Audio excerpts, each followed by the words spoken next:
God formiddag og velkommen til en dugfrisk vejrudsigt her fra DK Vejrcenter. Der er begyndt at brede sig en opklaring sydfra, det er altså nået til den sydlige halvdel af Jylland, mens jo længere man kommer mod nord og øst, må man altså fortrække sig med nogle flere skyer.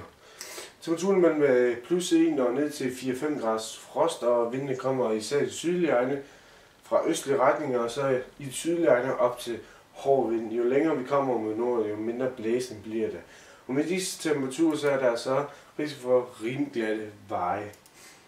I eftermiddag så breder opklaringen sig en lille smule længere mod nord, men hvor meget nord det går på, det ved vi altså ikke endnu. Det er endnu usikkert.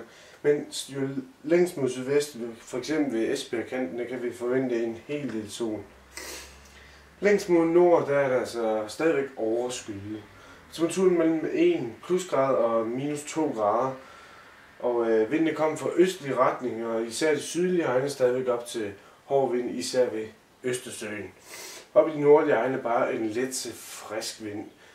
Og som altid kan I følge os inde på wix.com/dkvejr-vejrcenter. Der kan I altid følge op på vejret.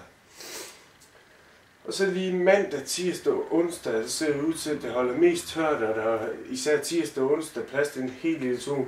Torsdag kommer der nedbørsområde ind, der kan starte som sludme går over i noget sne, især de østlige egne, så fredag begynder at klare lidt op igen, og vinden drejer om i nordvestlig retning. Det betyder altså, at temperaturen falder ned til en 6 graders frost om natten.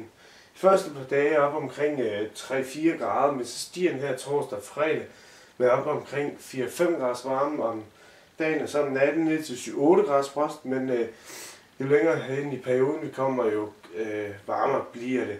Så vi kigger længere ud i perioden, så ser det ud til, at det bliver noget varmere. Det var alt her fra DK Vejrcenter.